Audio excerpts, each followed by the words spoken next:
Aona, pardon, acha kwanza niwewe client. Sasa nilikuwa nauliza ile njia kupita kukoline. Niambie, biko haikuli. Nilisikia sema kuko barrage panafunga kuko kwa vitu mingi. Bwana, mimi ndafika pale mu minute kidogo na nilisikia sasa pala siku liwahi kwa hata barebele pale. Wavyumvise nyukurira. Kafe kuri telefone. Sasa mama kada kwa nini? Mimi siya washa hata gari niende unaanza fanya vitu vitu hapo. Nitwakumvize ibintu by'abaroberi uri kuravuga.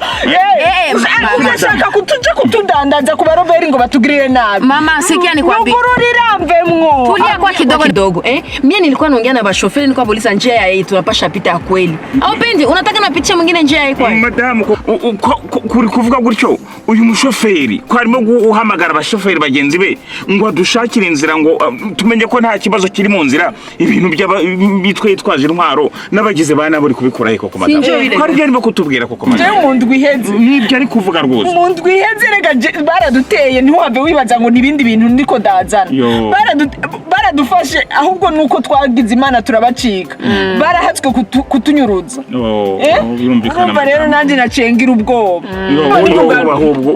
Ubwoba ahubwo icyo kintu uvuze nicyo buriya mu gihe cy'umutekano mukeya ubwoba butuma abantu bashobora gukora ibintu batatekerejeho. Ndiye njyo kweli. Bakabakora n'ikintu kibi. Ihangane rwose madam. Komera humura rwose ibintu namahoro. Naciye nuyumva umenga niyo nsubiye kandi. Njyo ile mamangu. Usijali hata usiogope vitu biko bien.